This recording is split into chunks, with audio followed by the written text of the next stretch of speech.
कल आखिरी ओवर में पावल के 3 छक्कों ने राजस्थान की सांसें रोक दी। कल आखिरी ओवर में पावल के 3 छक्कों ने राजस्थान की सांसें रोक दी। फिर अंपायर ने कहा कि नो नहीं दूंगा, तो पंत ने चलती पारी रोक दी।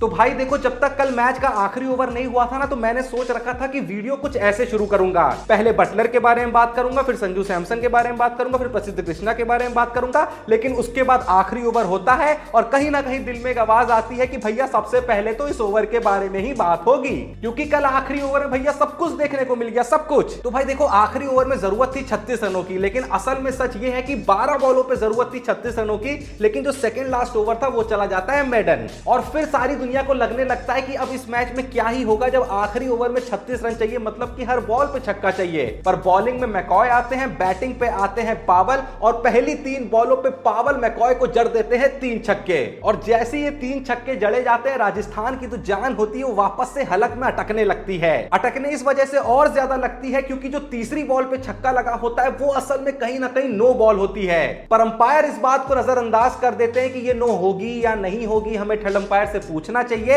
वो कहते हैं कि भैया ये बॉल नो बॉल नहीं है। और जैसे अंपायर इस बॉल को नो बॉल नहीं देते हैं, तो दिल्ली का जो डगआउट होता है वो पूरे तरीके से सनक जाता है। और उस डगआउट में सबसे ज्यादा जिस आदमी का दिमाग खटकता है वो होते हैं ऋषभ पंत, क्योंकि पहले तो ऋषभ पंत वगैरह सब ये कह रहे होते हैं कि भाई थर्ड अंपायर से चेक तो करवा लो, क्या पता नो बॉल निकल जाए। भाई आखिरी ओवर का सवाल है, मैच का सवाल है, बंदा 3 छक्के मार चुका है, और अगर ये नो बॉल मिल गई तो पहले तो फ्री हिट मिलेगी, उसके बाद एक रन भी कम हो जाएगा, और साथ ही साथ 4 बॉल पे चाहिए होंगे 17 रन, तो थोड़ी सी चांसेस और बढ़ जाएंगी जीतने की दिल्ली की। पर असल में इस बात को फिर से अंपायर पूरे तरीके से नजरअंदाज कर देते हैं। तो यहां पे जो ऋषभ पंत के दिमाग का पारा होता है वो थोड़ा और हाई जाता है, और वो ये कहने लगते हैं कि भैया सब लोग वापस आ जाओ, जितने मेरे बैट्समैन हो, ये मैच हम आगे नहीं खेलेंगे। और जैसे ऋषभ पंत ये इशारा करते हैं तो कहीं ना कहीं सारे भारतवासियों का थोड़ा सा दिल टूटने सा लगता है। देखो, माना कि वो नो बॉल हो सकती थी या नहीं भी होती, जो भी होता, पर फिर भी चलते मैच में बैट्समैन को बुला लेना ये किसी भी एंगल से सही नहीं है। 2 पल के लिए सोच के देखिए कि अगर कल के मैच में ऋषभ पंत बैट्समैन को बुलाते,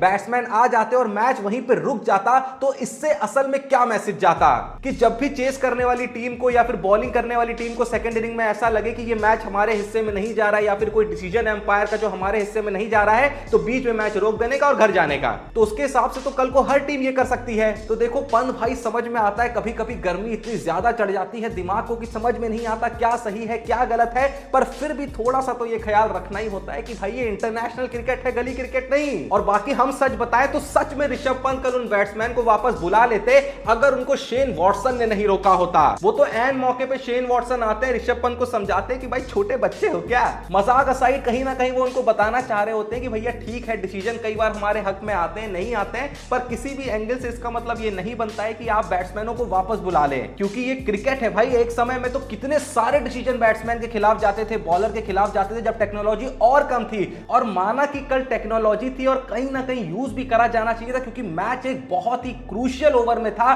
बहुत ही डिसाइडिंग सिचुएशन में था। लेकिन मैं यहां पे बता दूं कि बहुत लोग इशू रेस कर रहे थे कि भाई जब भी बीमर होती है, कहीं ना कहीं ये डाइसी होता है कि नो बॉल होगी या नहीं होगी, तो हमेशा जो अंपायर होते हैं वो थर्ड अंपायर के पास जाते हैं, पर कल नहीं गए। तो असल में देखो भाई, मसला यहां पे ये है कि फील्ड अंपायर थर्ड अंपायर के पास उसी केस में जाते हैं जब बीमर वाले किसी केस में आउट हो जाता है खिलाड़ी, तो वहां पे वो मजबूर होते हैं थर्ड अंपायर के पास जाने के लिए कि भैया आउट है या नहीं है, ये भी चेक हो जाएगा। तो कल वहां पे देखो उस बॉल पे विकेट नहीं गिरा था, इसलिए अंपायर मजबूर नहीं थे थर्ड अंपायर के पास जाने के लिए। तो किसी भी क्रिकेट लॉ के अनुसार अगर हम देखें तो अंपायर ने कुछ गलत नहीं किया था, बट स्टिल यहां पे ये कहना बिल्कुल सही है कि अगर टेक्नोलॉजी है तो यूज करने में क्या जाता है, खासकर जब मैच ऐसी सिचुएशन में हो। पर बात असल में ये हो चुकी थी कि भाई जब नहीं लिया था तो नहीं लिया था, उसके बाद वो प्लेयर के कहने पे ले लेते, तो कल को ये चीज बहुत ज्यादा एक्टिविटी जो होती है रिपीट होने लगती है कि कुछ भी प्लेयर को सही नहीं लगा वो कहेगा थर्ड अंपायर ले लो, अरे हम कह रहे हैं आपने तब लिया था, आप अभी नहीं ले रहे हो। इसलिए थोड़ी सी मतलब चीजें ऐसी हैं कि भाई किसी को सही भी लग सकती है, किसी को गलत भी लग सकती है।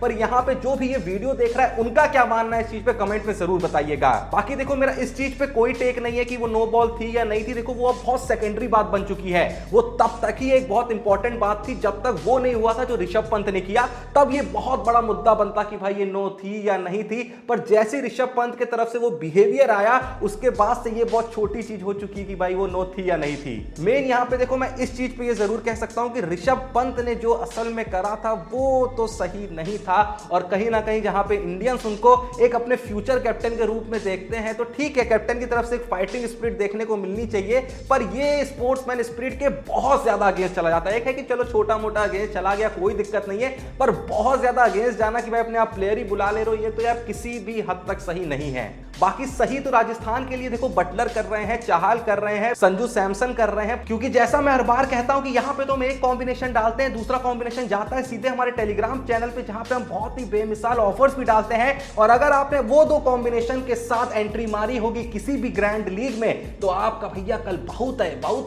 ही फायदा हुआ होगा। तो इसलिए वेट मत करो, अभी जाओ डिस्क्रिप्शन में दिए लिंक से गेमजी का ऐप डाउनलोड करो और साथ ही साथ टेलीग्राम चैनल का लिंक जरूर ज्वाइन कर लो। पर हाँ, this game involves an element of financial risk and may be addictive, please play responsibly and at your own risk. लेकिन भाई सच में बता रहा हूं, बटलर तो अलग ही लीग में चल रहा है और थोड़ा सा डर है कि वो कहीं ना कहीं विराट कोहली के 4 शतक का रिकॉर्ड ना तोड़ दे। और कल बटलर की पारी को देखने के बाद फिर से मुंबई वाले बहुत दुखी हैं कि भैया बटलर भी कभी हमारी टीम में हुआ करते थे, मतलब जो भी मुंबई से निकल रहा है बाहर जाके छा जा रहा है, और जिस पे हम 15-15 करोड़ खर्च कर रहे हैं वो भैया चलो छोड़ो यार, क्या मजाक उड़ाना, अच्छा नहीं लगता है ना, है तो अपने ही बंदे। वैसे यार क्या संजोग है, देखो एक जमाना हुआ करता था जब साल में 1000 रन मारना एक बहुत बड़ी अचीवमेंट हुआ करती थी, और इस बंदे को तो 2 महीने के अंदर ही 1000 रन मारने हैं। बाकी भैया देखो प्रसिद्ध कृष्णा की बॉलिंग इस आईपीएल में और पहले भी जो इंडिया के लिए वो कर रहे थे वो देख के कहीं ना कहीं ये तय हो चुका है कि आने वाले इंडिया की जो पेस बैटरी है उसको कहीं ना कहीं बहुत अच्छे से संभालने वाले हैं प्रसिद्ध कृष्णा। बाकी भाई रविचंद्रन अश्विन ने कल बहुत ही इंपॉर्टेंट ब्रेक थ्रू दिलाया राजस्थान को, और उसके लिए मैं यही कहना चाहता हूं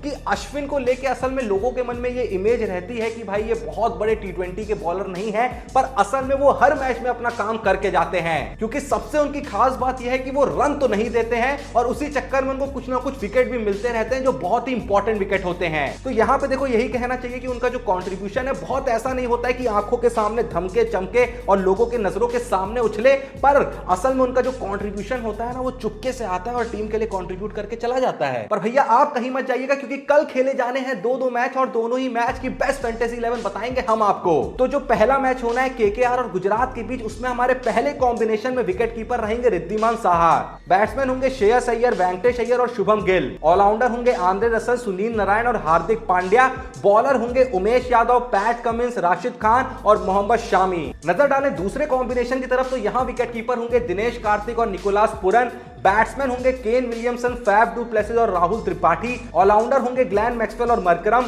बॉलर होंगे हेजलवुड, हर्षल पटेल, टी नटराजन और उमरान मलिक। तो अब पहले मैच के दोनों ही कॉम्बिनेशन आपको स्क्रीन पे आ रहे होंगे, जिसमें हमारे कैप्टन होंगे हार्दिक पांड्या और वाइस कैप्टन होंगे श्रेयस अय्यर, और वहीं दूसरे मैच के कॉम्बिनेशन में हमारे कैप्टन रहेंगे फैफ डू प्लेसिस और वाइस कैप्टन रहेंगे राहुल त्रिपाठी। बाकी दूसरा कॉम्बिनेशन भी ऑलरेडी हमने अपने टेलीग्राम चैनल पे डाल दिया, अगर आप ये वीडियो देख रहे हैं इसके जस्ट बाद डिस्क्रिप्शन में दिए लिंक पे क्लिक करके टेलीग्राम चैनल पे जाएं, आपको वहां कॉम्बिनेशन तो मिलेंगे ही, साथ ही साथ आपको मिलेगी एक बहुत ही कमाल की चीज जो होगा एक बहुत ही बेहतरीन ऑफर और गिव अवे। तो भैया जो भी वीडियो देख रहे हो अभी के अभी टेलीग्राम चैनल को ज्वाइन कर लो, पर उससे पहले गेमजी का ऐप जरूर डाउनलोड कर लो। बाकी वीडियो पसंद है तो वीडियो को एक लाइक जरूर दें, और साथ ही साथ जैसा मैंने कहा कि कल ऋषभ पंत के बिहेवियर पे आपका क्या कहना है खुल के कमेंट में जरूर बताएं, क्योंकि हम भी जानना चाहते हैं कि आखिर हमारी देश की जनता का क्या मानना है। बाकी चैनल को सब्सक्राइब नहीं करा तो जल्दी सब्सक्राइब कर लीजिए। बाकी मिलते हैं नेक्स्ट वीडियो में, तब तक के लिए जय हिंद, धन्यवाद।